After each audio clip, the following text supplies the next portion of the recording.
नमस्कार। इस दिल से के एपिसोड में हम चर्चा करेंगे कि महिलाओं का क्या योगदान रहा है राजनीति में, और जहाँ जहाँ भी विश्व में महिलाएं राजनीति में आगे बढ़ी हैं तो उन्होंने कमाल कर किया है।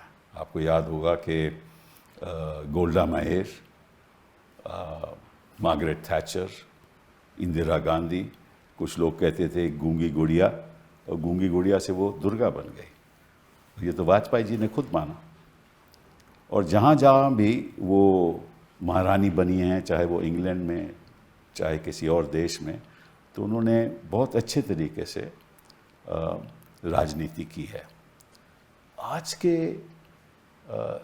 समाज में क्या महिलाओं को वो चांस मिल रहा है, और उनकी जो योगदान है आज के माहौल में, क्या वो योगदान ऐसा है कि उनको वो जो चांस मिलना चाहिए नहीं मिल रहा? तो इसके बारे में हम आज चर्चा करेंगे 3 महिलाओं के साथ। 3 ऐसी महिलाएं जिन्होंने अपने बल पे समाज को दिखाया कि क्या क्या वो कर सकती हैं। मैं समझता हूँ कि किसी भी महिलाओं को आप अगर मौका दोगे तो वो अपने बल में कहीं भी जा सकती है, और जहाँ जहाँ भी मौका मिला है उसने करके दिखाया है। तो मेरी दाईं तरफ नलिनी सिंह जी, मैं इनके पिताजी को बहुत अच्छी तरह जानता था, और जब मैं छोटा वकील था तो इनके पिताजी हर दूसरे दिन पब्लिक इंटरेस्ट लिटिगेशन फाइल करते थे, और पब्लिक स्पिरिटेड शख्स थे। तो उनसे मुझे प्रेरणा भी मिली कि आज के दिन अगर मैं थोड़ा बहुत पब्लिक स्पिरिटेड काम करता हूँ तो शायद उनकी वजह से करता हूँ। आपके बारे में क्या बताऊँ? आप वरिष्ठ पत्रकार हैं, और आपकी जो आंखों देखी शो हम कितने वर्षों तक देखते रहे, आपका हेलो ज़िंदगी 1995 का शो, वो भी हम देखते रहे। और आपके भाई जो मैं समझता हूँ कि टॉर्च बेरर हैं on transparency, on freedom of the press, और उनका भी योगदान बहुत रहा। तो thank you very much for being here. Sushmita ji, मैं आपके पिताजी को जानता था, मैं आपके साथ पार्लियामेंट में भी था, और बहुत उनके साथ मैंने काम किया।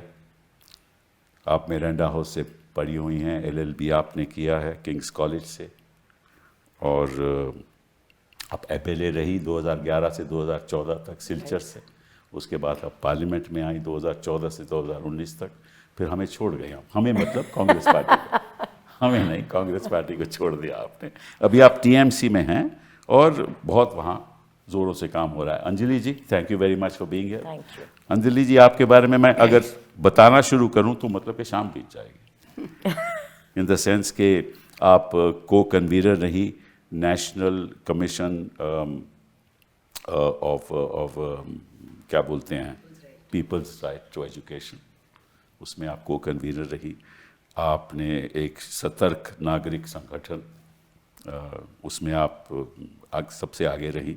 आप कंसल्टेंट रही, वर्ल्ड बैंक की कंसल्टेंट रही। आपने ऑक्सफोर्ड से MSc किया, ये मुझे मालूम नहीं था, और दिल्ली स्कूल ऑफ इकोनॉमिक्स से इकोनॉमिक्स किया आपने। और चाहे वो लोकपाल एक्ट हो, चाहे वो विसल ब्लोअर्स एक्ट हो, चाहे वो RTI हो, आप सबसे आगे रही, और आपका योगदान इसमें बहुत रहा है। तो चर्चा करते हैं आज कि महिलाओं का आज की समाज में, आज की राजनीति में आपकी संदर्भ से क्या रोल है? कपिल, ये जो पहले तो बुलाने के लिए बहुत धन्यवाद। इतना लंबा परिचय तो मैंने अपनी ज़िंदगी में कभी पाया ही नहीं जो आपने दिया, बहुत बहुत धन्यवाद।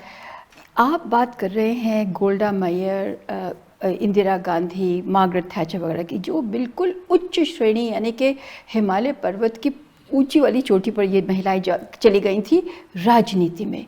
लेकिन राजनीति में केवल ये नहीं, मैं कहना चाहूँगी कि केवल ये नहीं होती हैं, वो भी होती हैं जो कि बल्कि जो कि वोटर होती हैं वो भी राजनीति में होती हैं, जो कि वर्कर होती हैं, जो कार्यकर्ता होती हैं पॉलिटिकल पार्टीज़ की। और मैं आपको ये बताना चाहती हूँ, आपने कहा कि ये कहाँ पहुँची हैं महिलाएं, तो केवल 2 उदाहरण मैं देती हूँ जो कि प्रतीकात्मक यानी प्रतीक हैं और साथ में ये जिसे एम्ब्लेम कहेंगे, एम्ब्लेमेटिक, वो हैं। एक तो आप ले लीजिए प्रज्वल रावन्ना, और वो ले लीजिए, और मैं समझती हूँ कि ये कोई, मैं उन पर वार नहीं कर रही, मैं एक उन महिलाओं, राजनीति से जुड़ी हुई महिलाओं को जो कि स्तर जिनका थोड़ा बहुत आप समझे कुछ वर्कर स्टेटस का है, उनके बताइए कि ये इससे क्या दिखता है कि अगर आप राजनीति में हैं तो आप और आपके पिता यौन शोषण कर सकते हैं महिलाओं का, आप और आपके पिता उनको किडनैप यानी कि उनका अपहरण कर सकते हैं ताकि वो जाके अदालत में कुछ बोल ना दे, एसआईटी को बोल ना दे। तो ये केवल कर्नाटक में नहीं है, ये राजस्थान में, ये कितनी जगह ये देखा है कि महिलाएं जो कि कार्यकर्ता हैं, जो कि वो पहले वाले जो पायदान पे कदम रखती हैं, उनका जो शोषण होता है, और जो कभी ऊपर अगर पहुंचती भी हैं तो मन में ये दुविधा रहती है कि इन्होंने कौन कौन सी कुर्बानियाँ देकर ये वहाँ पहुँची हैं, कहाँ कहाँ अपने ज़मीर को दबाकर ये पहुँची हैं। एक तो ये, और दूसरा मैं आपसे बात करना चाहूँगी, पॉलिटिकल बात है ये और महिलाओं के लिए, वो है मंगलसूत्र की। जो हमारे माननीय प्रधानमंत्री जी ने ये कहा कि अगर फलां पार्टी, कांग्रेस पार्टी आएगी तो महिलाओं के मंगलसूत्र नोच लेगी और ले लेगी।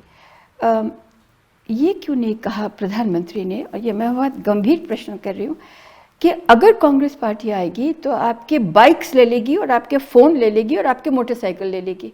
क्यों नहीं कहा?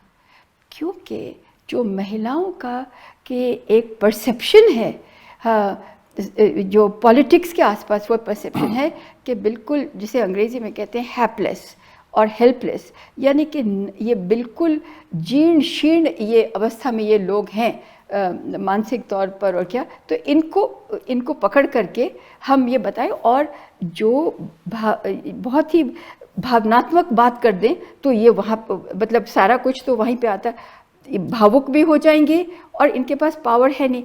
तो मैं आपसे गंभीर बात ये कह रही हूँ, ख़त्म कर रही हूँ, कि देखिए, जबकि आप लेते हैं और ले लेते हैं, और किसी की ये जो उनके ज़िंदगी में जो ये है कि बहुत ज़्यादा पावरफुल नहीं हो पाई, जब शक्तिशाली नहीं हो पे, तो आपकी उनकी कमज़ोरी पर आपने वार किया और उनको और कमज़ोर बनाया, उनको और परसेप्शन दी।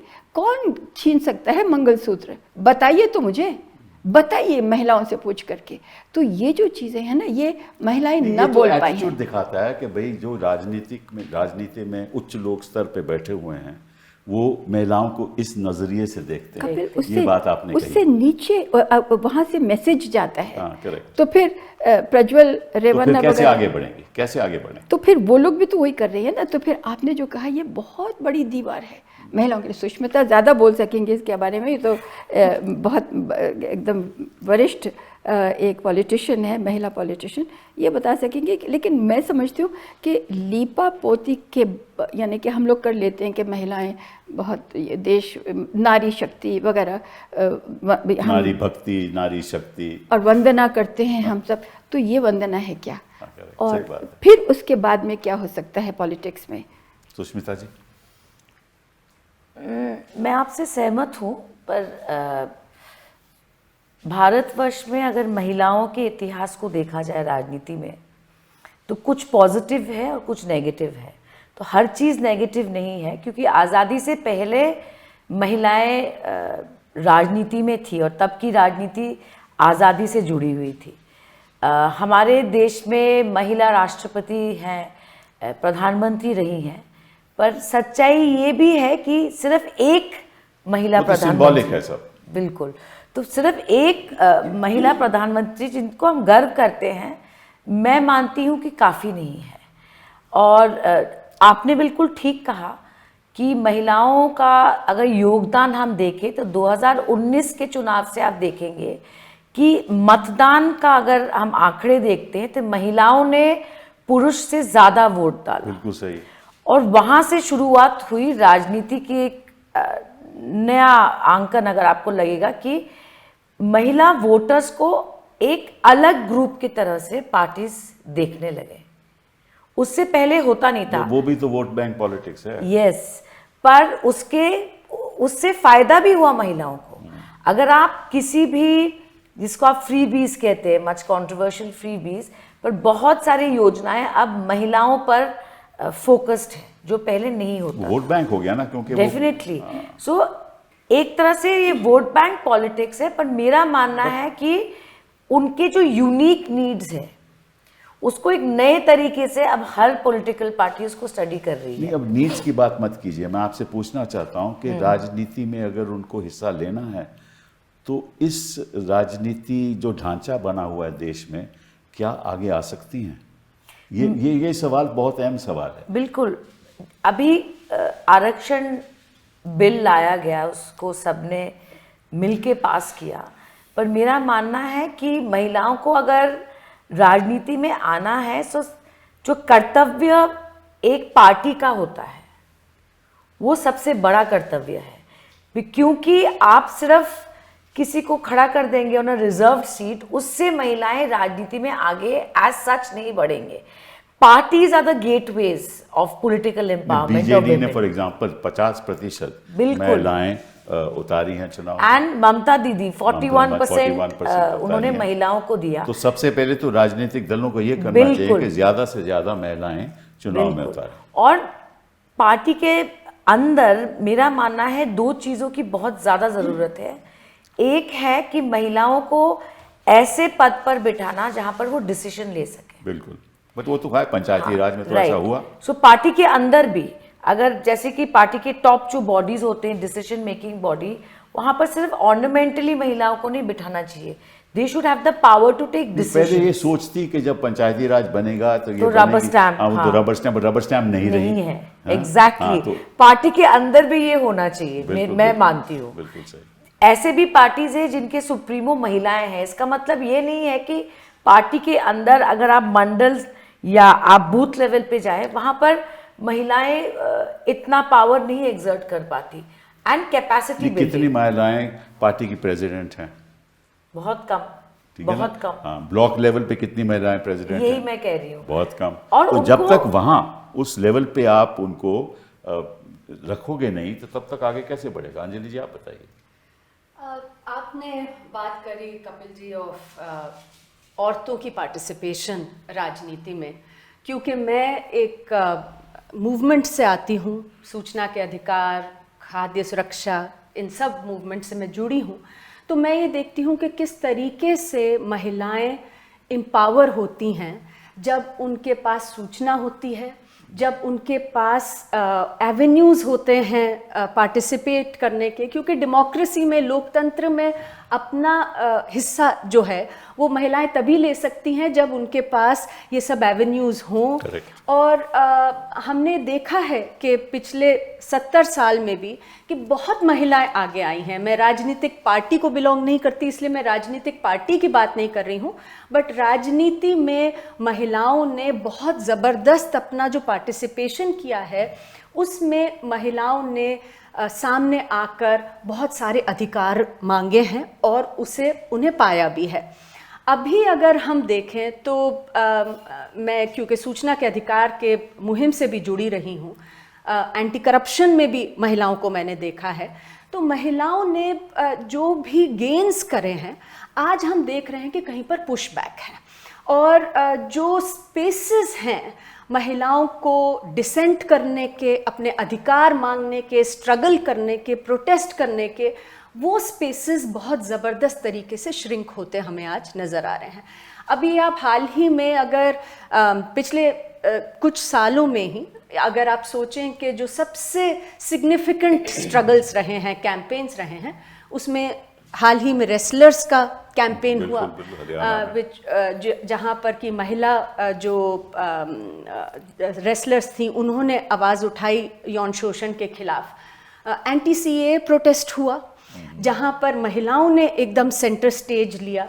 आप देखिए कि विमेन फार्मर्स खूब नंबर्स में सामने आई थी जब फार्मर प्रोटेस्ट हुआ था, लेकिन किस तरीके से उन्हें उनकी आवाज़ को कुचलने की बात हुई है, मुझे लगता है कि ये बड़ी कंसर्निंग बात है। मतलब कि सबसे आगे थी वो प्रोटेस्ट में, सबसे आगे प्रोटेस्ट में रही, पर आप देखिए उनको मिला एंटी क्या? सीए में कैसे इस तरीके से उन्हें ट्रीट किया गया कि उनकी तो कोई एजेंसी है ही नहीं, कि जैसे उन्हें आगे कर दिया गया है, उनका मसला नहीं है, वो नहीं बैठी संविधान को बचाने के लिए, उन्हें आगे किया गया है। आप ये देखिए कि वो इस्तेमाल करते हैं और महिलाओं को, इस्तेमाल भी जी करते हैं। नारी शक्ति की बात होती है, बेटी बचाओ पढ़ाओ की बात होती है, लेकिन when it comes to allowing women to participate और अपनी जगह ले सकें वो हमारे लोकतंत्र में, वहाँ पर हम बहुत अलग चीज़ें होते देख रहे हैं। किस तरह से फोर्स का इस्तेमाल किया गया, जब विमेन जो रेसलर्स थी उन्हें उठाया गया, हमने सबने देखा है क्या हो रहा है। जिस तरह से उनके बेटे को टिकट भी दी गई, और ये तो और रिवॉर्ड फिर किया गया ना। जहाँ पर ये सारी चीज़ें हो रही हैं, शोषण हो रहा है महिलाओं के खिलाफ, तो प्रधानमंत्री जी बोलते क्यों नहीं? नहीं, देखिए प्रधानमंत्री जी बोल रहे हैं, प्रधानमंत्री जी बोल क्या रहे बोल हैं रहे कि हम नारी सशक्तिकरण कर रहे हैं। वो कह रहे हैं कि हम नहीं, बेटी जब बचाओ ये कर रहे वाकये हैं। होते हैं, जब मणिपुर में, मैं आपसे सवाल पूछना जी, चाहता हूँ, जी, जब जी। मणिपुर में जो हो रहा है महिलाओं के साथ, बच्चियों के साथ, जब हो रहा था, तो क्या प्रधानमंत्री जी ने कभी कुछ कहा? तो मैंने वही कहा कि अगर प्रधानमंत्री जी, प्रज्वल की बात हुई तो हमारे प्रधानमंत्री- गृह मंत्री ने कहा कि ये तो जांच बताएगी। जी, तो वो कह एक चीज रहे हैं, तो कथनी और करनी में जो फर्क है वो हो रहा है। तो कह रहे हैं, लेकिन कर क्या रहे हैं is I think is very different. तो अगर आप मणिपुर में देखिए, आज तक प्रधानमंत्री को समय नहीं मिला है मणिपुर जाने का। जो हमारे सामने वीडियो चले थे, बहुत सारी चीजें तो सामने आ भी नहीं रही हैं, पर जो वीडियो चले थे, अभी प्रज्वल रेवन्ना की बात हुई, इसमें भी कितना समय लग गया कुछ बात करने के लिए। किस तरीके से डिस्कोर्स है, आप ये देखिए। वहाँ पर एंटी सीए प्रोटेस्ट में शाहीन बाग में महिलाएं बैठी और कहा जाता है कि गृह मंत्री ने कहा था, if I am not mistaken, कि आप यहाँ पर बटन दबाइए और वहाँ पर करंट लगेगा। तो एक्चुअली जो बात है वो जो कहने में और करने में जो अंतर है वो बहुत है, और वो जो है महिलाओं की स्पेस को to be able to realise their place in a democracy, जो पार्टिसिपेट कर सके वो लोकतंत्र में, वो बहुत बुरी तरह से श्रिंक होता हमें नजर आ रहा है आज। मैं आपको ये मतलब आगे करना चाहता हूँ कि ये जो प्लेटफॉर्म है ना, इसमें कोई सवाल जवाब की बात नहीं, कभी भी आप कुछ कहना चाहे कहिएगा, बिकॉज अदरवाइज वो कॉन्वर्सेशन बढ़िया नहीं होगी। तो ऐसी 100 कंस्टिट्यूएंसी हैं इस देश में, पार्लियामेंट्री कंस्टिट्यूएंसीज, जिसमें महिला मेजॉरिटी में है। बिल्कुल बिल्कुल है। तो और महिलाएं अपनी कैंडिडेट क्यों नहीं देती? ये तो बहुत इंपॉर्टेंट बात है। बहुत इम्पोर्टेंट बात है। कपिल, मैं सिर्फ ये कहना चाहूँगी कि देखिए, जबकि अंजलि बात कर रही हैं कि अवसर मिले, आप भी कह रहे हैं मौका मिले, तो देखिए एक बहुत ही गज़ब की चीज़ हुई है। ये जो फ्री बस राइड्स हैं, दिल्ली से शुरू हुआ, और ये शायद अरविंद केजरीवाल को श्रेय मिले इसका। उसके आगे कई प्रांतों में ये हो गया है। अब एक इतना मार्मिक आर्टिकल निकला था इंडियन एक्सप्रेस में, जिसमें ये लिखा था कि बसें इतनी खचाखच भरी हुई हैं औरतों से, वो लटक रही हैं बाहर, वो किसी को पकड़ रही हैं, लेकिन वो बस में अपना पाँव धर रही हैं। तो उसमें लिखा हुआ था, where are they all going? कहाँ जा रहे हैं ये, कहाँ जा रही हैं महिला? असल में अपने घर की चार दीवारी से निकलने के लिए पैसा लगता था, अब पैसा नहीं लगता है। 400 किलोमीटर दूर कोई शादी पे जा रही हैं, 200 किलोमीटर दूर किसी अस्पताल में किसी को देखने जा रहे हैं, उनके जो कभी कर नहीं पाई पूछने के लिए कि आपका क्या हाल है।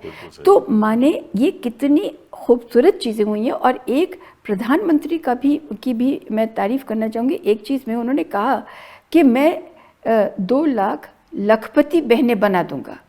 अब देखिए, हमारे समाज में लखपति होना जो पहले हमारे चला आता था, मतलब बहुत रसूख वाले किसी इंसान को लखपति कहा जाता था। बनाया कि बात ही थी?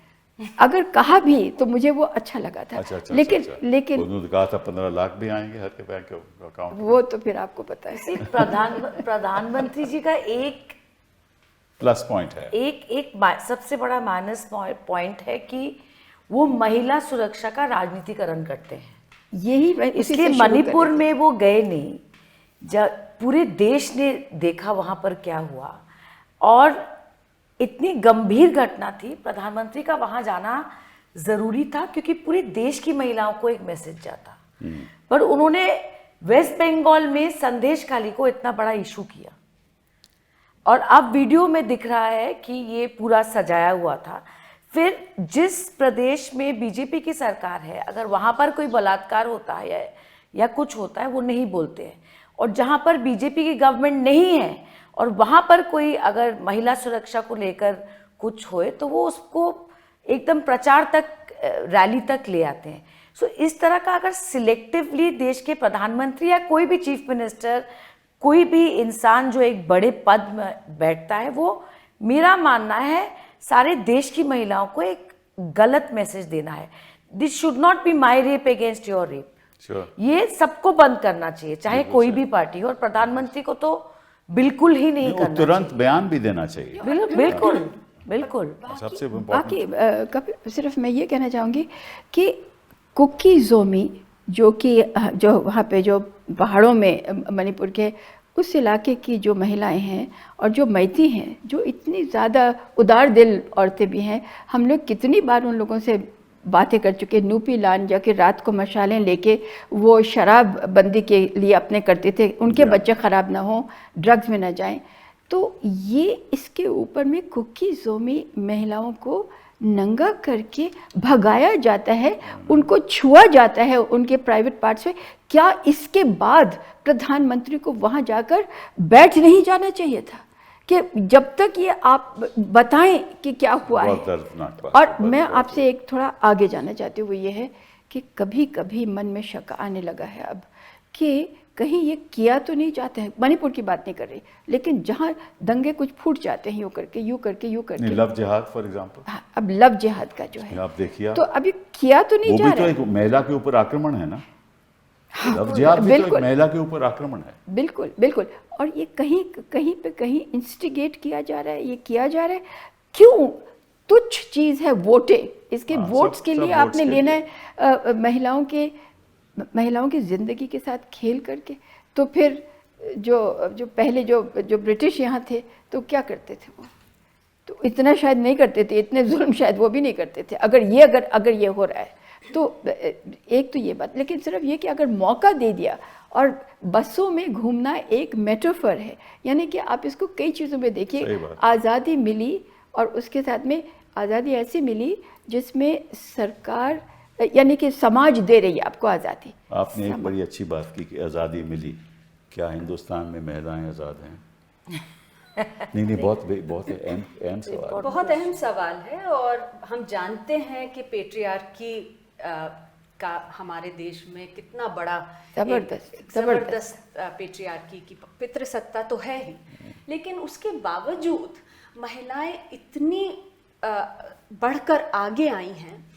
आप किसी भी प्रोग्रेसिव मूवमेंट को हमारे देश में देख लीजिए, उसमें मैं दावे से कह सकती हूँ कि महिलाओं का एक ज़बरदस्त रोल रहा है। No doubt about it. Leadership में देख लीजिए, in demanding on the streets पे आकर डिमांड करने में देख लीजिए, there has been a very strong role that women have played.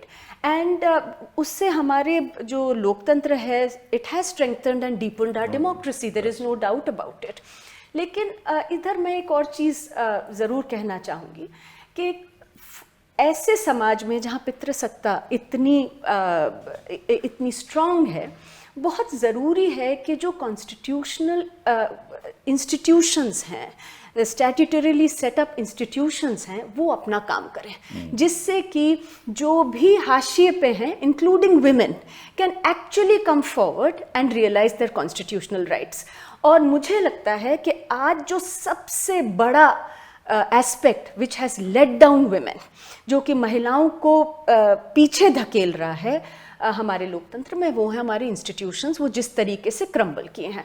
आप देख लीजिए, आप नेशनल कमीशन फॉर वुमेन का रोल देखिए, जिसकी तरफ हम सब देखते हैं कि जब कोई बात हो, कितना सिलेक्टिव एक्शन हो रहा आज दिख रहा है, और महिलाएं देख रही हैं। And I am sorry that people do understand, women do understand that जब institutions काम नहीं करते then no one has their back.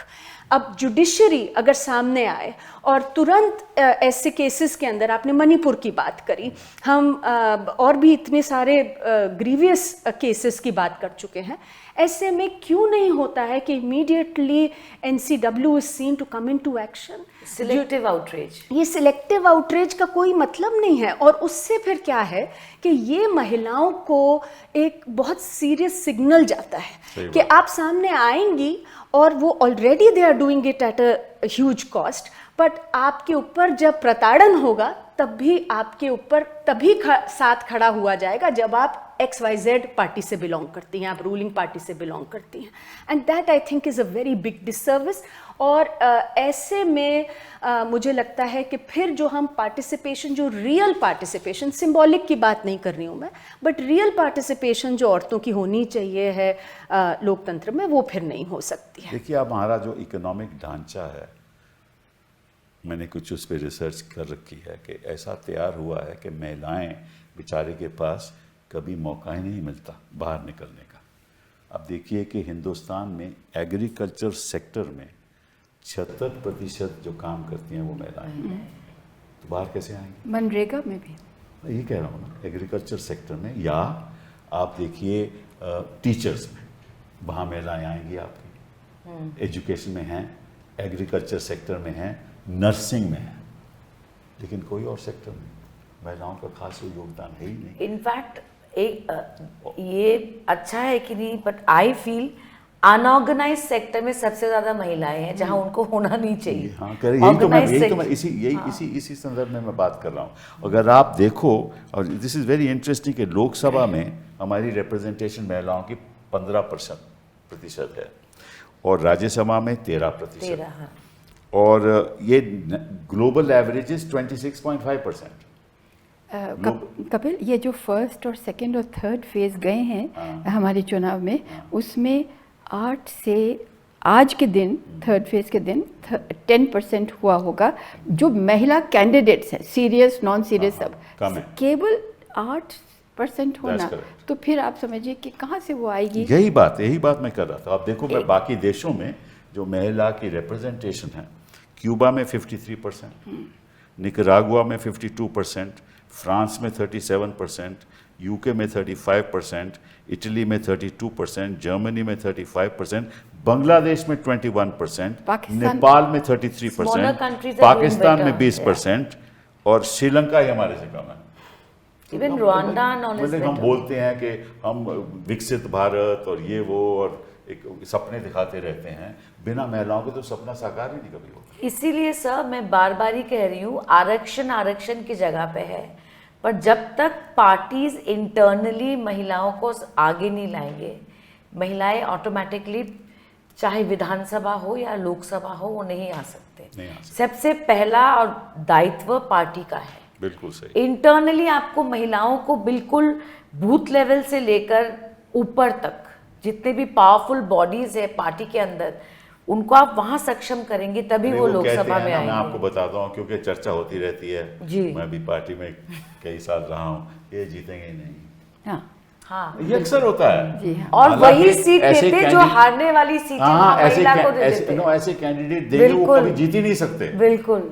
ऐसा पुरुष कैंडिडेट देंगे कभी जीत ही नहीं सकता, लेकिन अगर महिला को नहीं देनी हो वो तो जीत ही नहीं सकती। हालांकि उसने काम किया हो, कई साल काम किया हो, उसको कोई अहमियत नहीं लगती। और ये अगेन पेट्रियार्कल एटीट्यूड। नहीं, बिल्कुल। एंड आई थिंक दैट जो लीडरशिप रोल्स हैं वहाँ पर तो होना बहुत ही ज़रूरी है, डिसीजन मेकिंग रोल्स में, लीडरशिप रोल्स में। एंड अनफॉर्चुनेटली ये पॉलिटिकल सिनारियो में हम उसकी बहुत खुल के बात करते हैं, उस पर कुछ फोकस है, कुछ पार्टीज़ भी हैं जो अब खुद भी करती हैं, इवन अपार्ट फ्रॉम रिजर्वेशन। पर आप जुडिशरी में देख लीजिए, मतलब अभी हाल ही में एक भी महिला जज नहीं थी till very recently in the supreme court of India. तो मतलब ऐसे में आप मतलब महिलाओं के सशक्तिकरण की बात करेंगे, लेकिन जब तक महिलाएं नहीं बैठेंगी। अंजलि जी, ये है कि अगर आप शुरुआत से, and it starts with education, अब शिक्षा प्राइमरी, सेकेंडरी, पोस्ट क्लास 12 अगर वो नहीं देंगे, और मैं समझता हूँ कि महिलाओं की शिक्षा फ्री होनी चाहिए, एक तो ये बात, दूसरी बात कि महिलाओं के लिए स्पेशल कॉलेजेस होने चाहिए, स्पेशल स्कूल्स होने चाहिए।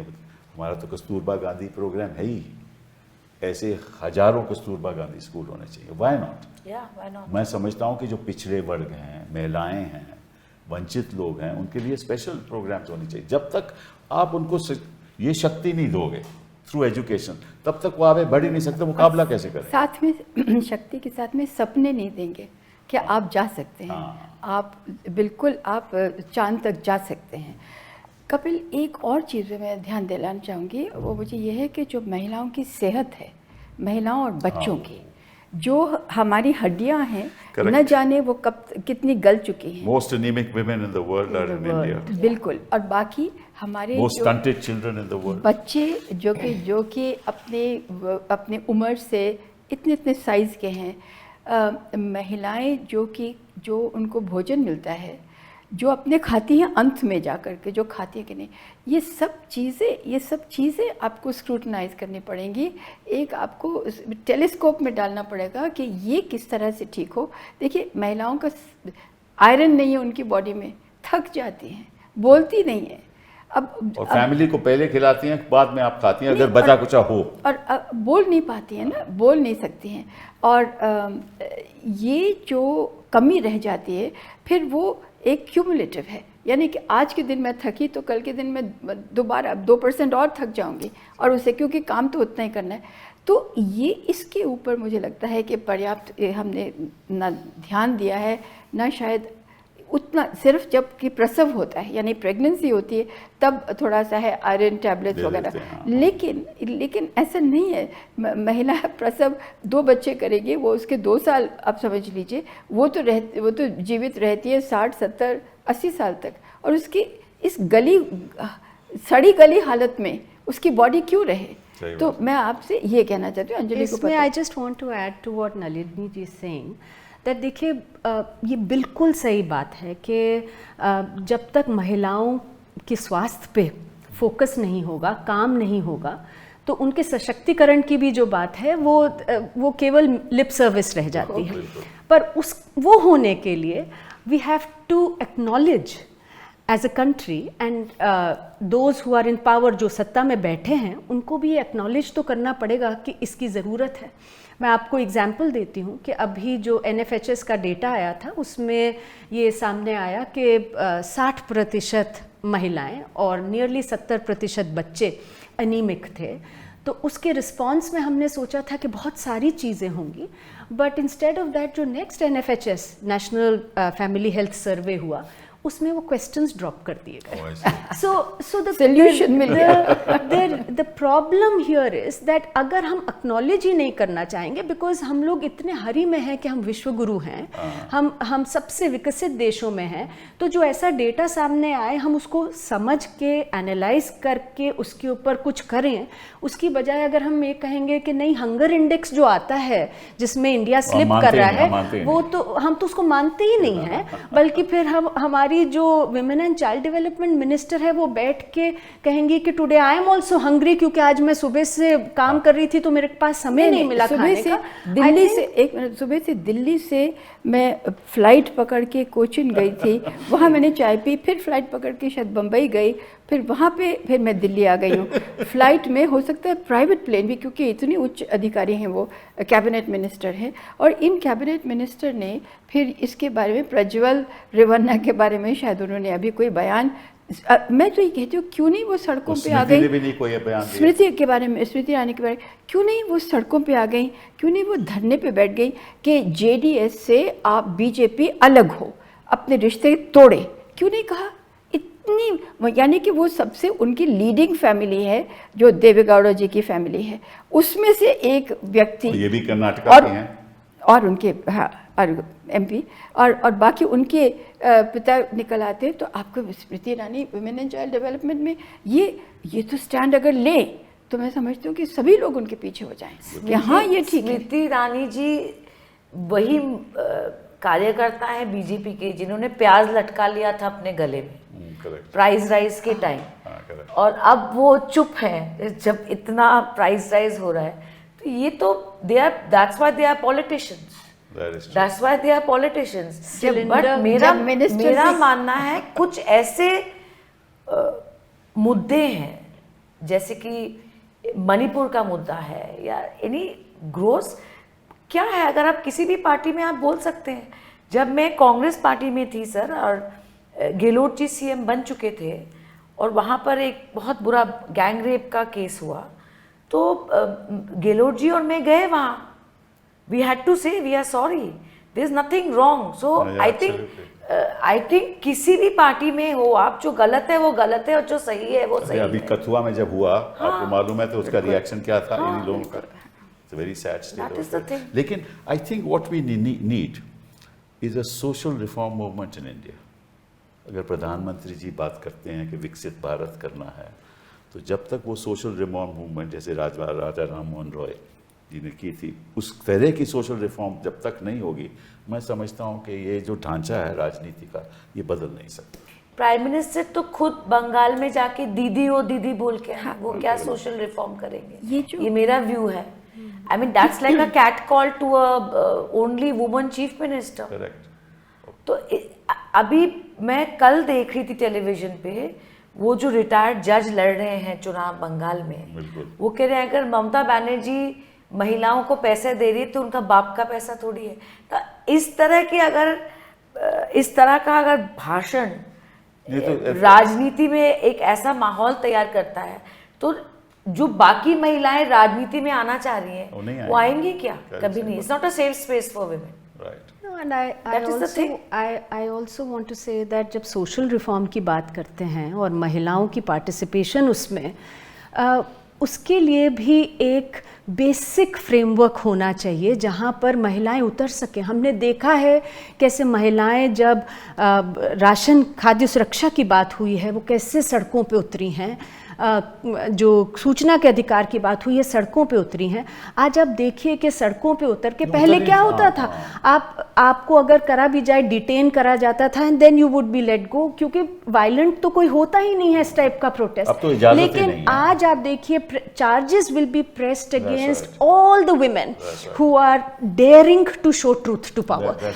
आज ये माहौल है। और ऐसे में जब आप देख लीजिए, आज गुलफिशा को देख लीजिए, नताशा नरवाल, ये सारी जो लोग हैं, देवांगना, इन सबको देयर इज अ सिग्नल जो कि भेजा जा रहा है कि if you dare to stand up, और अगर आप सोशल रिफॉर्म क्या कॉन्स्टिट्यूशन के लिए भी खड़े होंगे तो there will be such a huge price to pay. तो मतलब ये तो दिस इज रियली डिसवेडिंग कि महिलाएं सामने आए। वो ये सारी सोशल रिफॉर्म की आप बात कर रहे हैं, हाँ, वो कैसे आता है? जैसा सुष्मिता ने कहा, मतलब जो सत्ता में बैठे हैं हम उनसे तो उम्मीद नहीं कर सकते कि वो सोशल रिफॉर्म लाएंगे। तो सोशल रिफॉर्म लाने के लिए तो आपको एक स्पेस होनी चाहिए, इंस्टीट्यूशनल बैकिंग होनी चाहिए। आपके ऊपर यूएपीए जैसे लॉज लगा दिए जाते हैं और जुडिशरी फिर यूएपीए और पीएमएलए जैसे जो ड्रैकोनियन लॉज हैं जो यूज हो रहे हैं आज विमेन के ऊपर, सब जगह पे, पुरुषों पे भी हो रहे हैं, विमेन पे भी हो रहे हैं। Anjali ji, you can't protest, sir will tell you, कुछ भी मुद्दा हो, अगर कोई सड़कों पे उतरना चाहे 144 ये 144 को चैलेंज करने का कोई तरीका है? कोई तरीका नहीं। कश्मीर में क्या हुआ था, पूरा 144 पे देश हर चल डिस्ट्रिक्ट में था सालों साल। हम लोग अभी बाहर ही पूरे नहीं देश निकल में सकता घूम रहे थे इलेक्टोरल बॉन्ड्स और इन सब चीज़ों की बात करते हुए जो सुप्रीम कोर्ट का जजमेंट आया, तो बहुत लोगों ने कहा कि ये मूवमेंट क्यों नहीं बन रहा है, इससे कैंपेन क्यों नहीं बन रहा है, इसमें तो बड़ी महिलाएं भी थी, पुरुष भी थे जब भ्रष्टाचार की बात होती थी। बट आप देखिए कि उस समय पर क्या इस तरीके से फोर्स का इस्तेमाल होता था? जब इतना बड़े हजारों की संख्या में, लाखों की संख्या में लोग दिल्ली में उतरे थे, तब क्या उनके ऊपर ये ड्रोन से इस तरीके से रबर पैलेट्स दिए, उनको आपने तो निर्भया का पूरा मूवमेंट देखा दिल्ली में? बिल्कुल। आपने अन्ना हजारे का मूवमेंट देखा दिल्ली में? आप मीडिया तो मूवमेंट का कोई और आप मीडिया को देखिए, how it is been complete. मैं ये कहना चाहती हूँ, आप बिल्कुल ठीक कह रहे हो, एक मूवमेंट यानी कि एक ज़मीन से उठे, एक आवाज़ उठे कि अभी हम जिंदा हैं, हम मरे नहीं हैं, उसके लिए क्या है कि जो अभी देखने में आ रहा है, हम सब ये समाज में क्या हो गया है, एक अंग्रेजी का फ्रेज है क्लेंच्ड फिस्ट, यानी कि मुट्ठी बांध के, सब लोग मुट्ठी बांध के चल रहे हैं, कब मौका मिले और आपको यहाँ पर ज़ोर से करें, आपको सितारे दिखाई दें। इश्यू क्या हो गया है कि हमारे बीच में से एक तो ये हो गया कि मुझे पावर चाहिए, सत्ता मुझे चाहिए, आपको कुछ भी करके मुझे सत्ता चाहिए। ये रिफॉर्म मूवमेंट की अंडरस्टैंड करने के लिए उसका बैकग्राउंड, ये पृष्ठभूमि उसकी। दूसरी चीज़ क्या है कि हमने एक बहुत ही हमारी एक नायाब एक समझिए कि हमारी लेगेसी थी जो हमने खो दी है, और वो थी शर्म, शेम। It's true. हमारे समाज में शेम रही नहीं, शर्म रही नहीं। अब आप, मैं सुष्मिता के बारे में कुछ कहूँ, ये आपके बारे में, आप मेरे बारे, हम कपिल के बारे में, जो एक लिमिट, एक शर्म, एक हया थी, वो महिलाओं को सबसे ज़्यादा ये स्ट्राइक कर रही है। लेकिन I have very important question. जैसे कि ममता दीदी takes pride in the fact that most of the women voters are with her in Bengal. Similarly, Prime Minister Modi claims that most of the women voters are with Prime Minister Modi. Now, I am a politician, I am biased. Neither of you are politicians. आप लोग मुझे ज़रा समझाएं कि despite all this, ये क्या कारण है कि महिलाएं prefer to vote for Prime? What is the psychology behind it? I need to understand. Communication. यानी कि अंदाज़ बयां, उनका कहने का एक इस तरह से ढंग है, और वो उन्होंने देख भी लिया है कि अच्छा सिलेंडर पहले बांटने हैं और उसके बाद में हमने टॉयलेट्स का करना है। अब ये है कि सबको टॉयलेट मिले हों या सबको सिलेंडर मिले हों, ऐसा तो नहीं है, लेकिन क्या है कि वो उसके बारे में कम्युनिकेट इतनी बार करते हैं, इतनी इफेक्टिव तौर पे करते हैं, इतना करते हैं, और फिर सारी की सारी जमात लग जाती है। You mean social media, women are part of his narrative.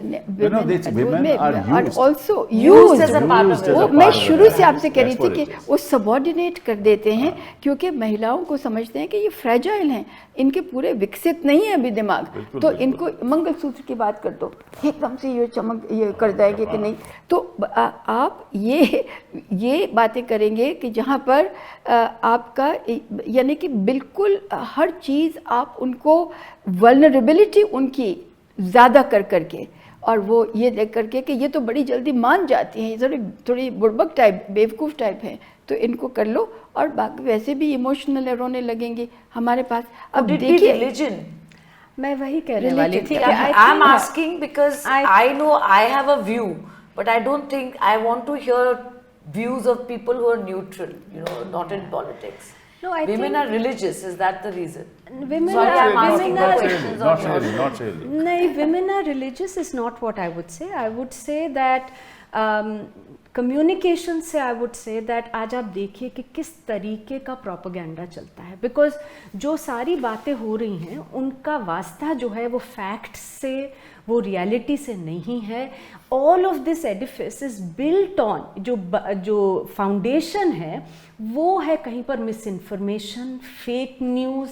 आपको बोला जाएगा कि एक कम्युनिटी खतरे में है, फिर इन्वोक किए जाएंगे कम्युनिटी के सिंबल्स, एंड मतलब उसका कुछ वास्ता नहीं होगा to what is the reality on the ground. कि अगर आपको कहा जाए कि इतने प्रतिशत हमारे देश में 25% मुस्लिम पॉपुलेशन हो गई, अब आप मतलब झूठ तो नहीं, आप तो मुझे बताइए उनकी महिलाओं के बारे में। आपने कहा because she was saying that you know is it on the base, is it because of religion और क्या Hindu. I am understanding why BJP claims that most of the women vote for them. What's the logic?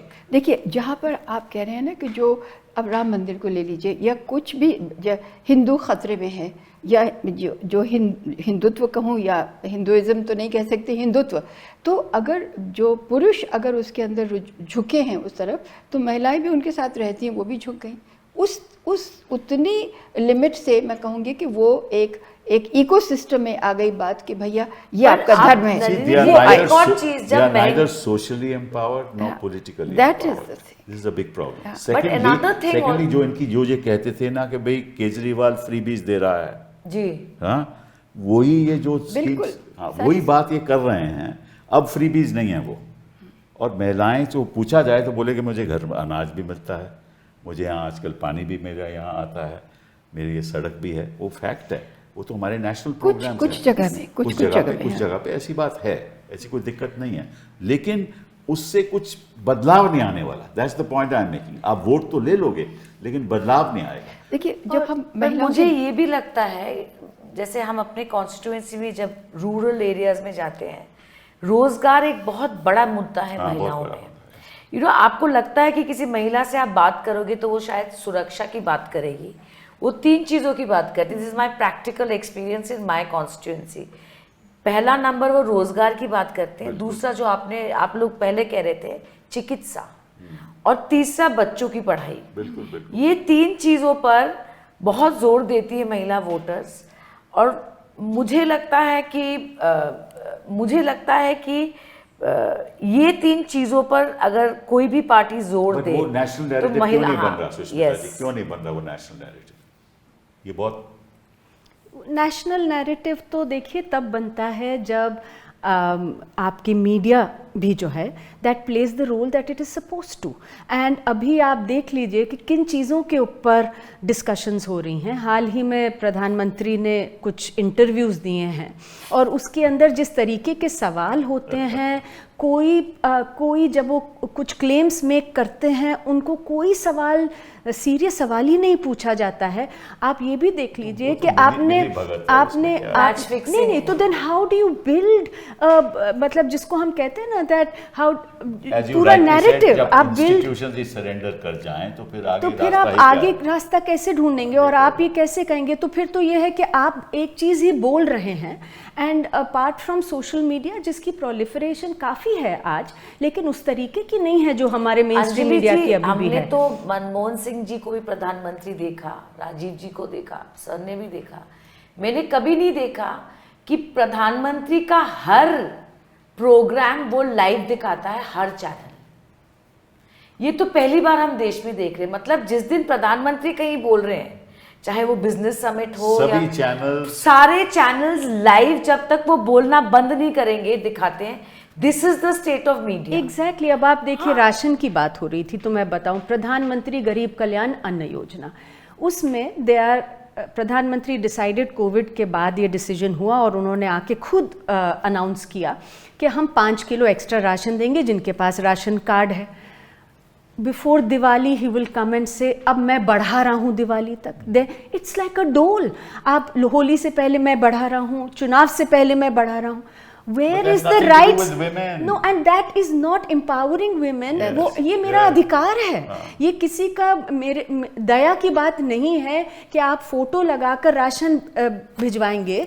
ये जो तो पूरा जब discussion होना चाहिए, जब सवाल जवाब होना चाहिए, जब मीडिया इसको कैरी करे, मीडिया को ये नहीं कहना चाहिए कि देखिए आप कितना पहुंच रहा है। ये होना चाहिए कि क्यों इसको as a matter of right. आप देखिए सेंसस नहीं हुआ हमारे देश में इस बार। आप देखिए census, for the first time the decadal census hasn't happened in our country जनगणना का ना होना, ये सेंसस का ना होना जो हमारी अर्थव्यवस्था है उसके लिए बहुत ही घातक है। अब 1900 हमारे 2021 में होना था, अब क्या 31 तक अगर हम इंतज़ार करते हैं या इवन 26 तक, आपकी जितनी प्रोजेक्शंस हैं वो फिर आप किस तरह करेंगे, वो सब गड़बड़ा जाएंगे। लेकिन ये जो हम ये बात कर रहे हैं ना कि महिलाओं की, आप कह रहे हो कि वो socially backward as well as politically, लेकिन इशू क्या है, एक चीज़ में वो आगे हैं जिसको मैनिपुलेट किया जाता है, वो है इमोशनली नॉट वेल।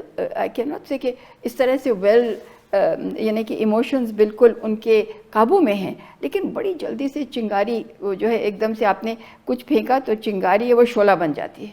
इस तरह से महिलाओं को किया जाता है। वो मंगलसूत्र वाला एक बड़ा अच्छा एग्जाम्पल है। उनको सबॉर्डिनेट कर लो पहले उस चीज़ पर, एकदम से डर गई, डरने के बाद में आपने डोमिनेट कर लिया, उसके बाद सबॉर्डिनेट हो गई, उसके बाद में वोट आएंगी।